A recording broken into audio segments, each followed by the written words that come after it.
ओम शांति। आज हम 22 मई 2023 बाबा की मुरली रिवाइज करेंगे। आज की मुरली का सार है, मीठे बच्चे बाप की मदद या पूरा वर्षा लेने के लिए सगे बच्चे बनो। सगे अर्थात पूरा संन्यास कर पवित्रता की प्रतिज्ञा करने वाले। आज की मुरली में प्रश्न है, बाप फुल रहम दिल है कैसे? कौन सा रहम बच्चों पर सदा ही करते हैं?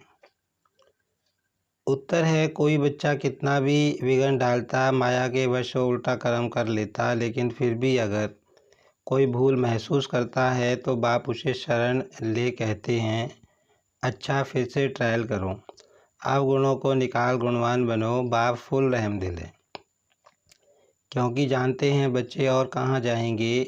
सदा सुखी रहें बच्चे, यही बाप की आश रहती है। बाबा ने कहा कि बाप फुल रहम दिल हैं, सब पे रहम करते हैं।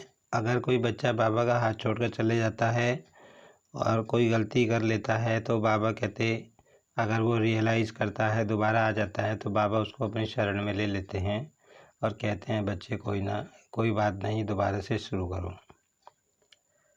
गीत है, तुम्हारे बुलाने को जी चाहता है। ओम शांति। अब देखते हैं मुख्य पॉइंट्स।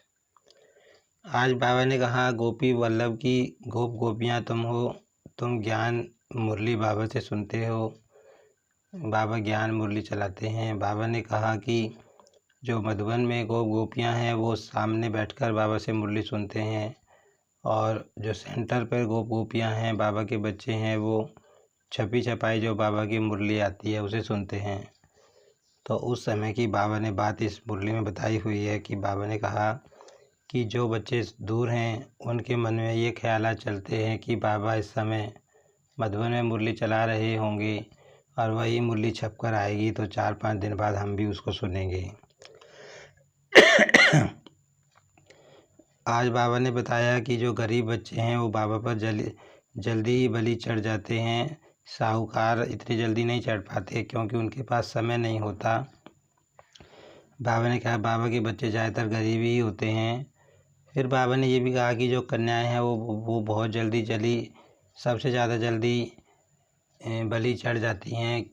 बाबा ने कहा कि उनके मन में आता है कि मेरा तो एक शिव बाबा, दूसरा ना कोई।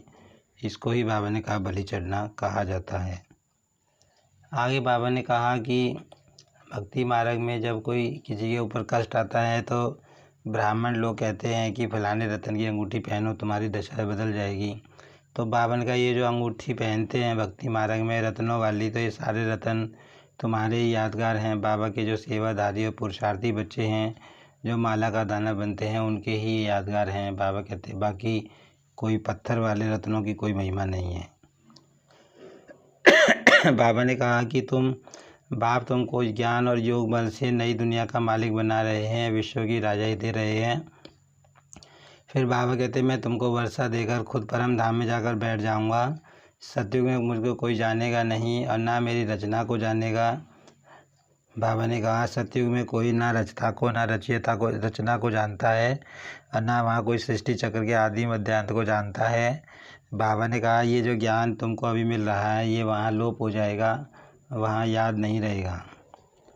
बाबा ने कहा कि पहले भी बच्चों को समझाया है, यात्रा 2 तरह की होती है, एक रूहानी एक जिस्मानी।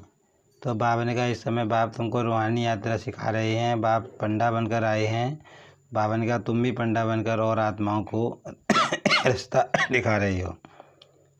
और बाबा ने बताया कि ज्ञान में माया इंटरफेयर नहीं करती, ज्ञान में माया रुकावट नहीं डालती।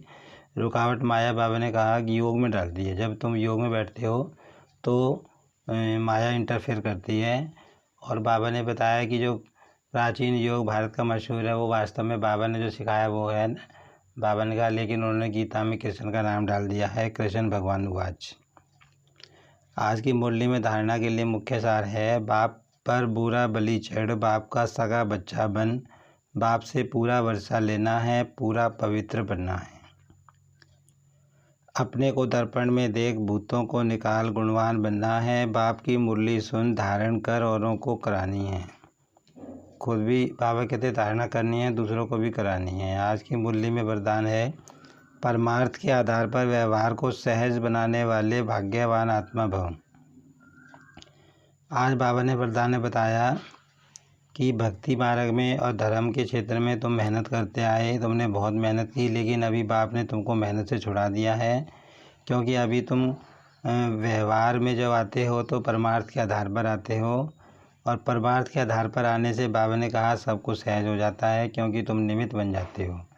बाबा की श्रीमत के आधार पर तुम कर्म करते हो, निमित्त बनकर कर्म करते हो तो सब कुछ सहज हो जाता है। बाबा ने कहा तो व्यवहार नहीं लगता, खेल लगता है। बाबा ने कहा जो माया के तूफान है वो भी आगे बढ़ने के तोहफा लगते हैं, तो मेहनत से छूट जाते हो। बाबा ने कहा तुम इतने भाग्यवान आत्मा हो जो तुमको भगवान मिला है, भगवान की श्रीमत मिली है, इसीलिए सदा स्मृति में रखो कि हम श्रेष्ठ भाग्यवान आत्मा हैं। आज की मुरली में स्लोगन है, जीवन में मधुरता का गुण धारण करना ही महानता है। स्वमान है, आज की मुरली से हम स्वमान लेंगे, मैं भाग्यवान आत्मा हूँ। ओम शांति।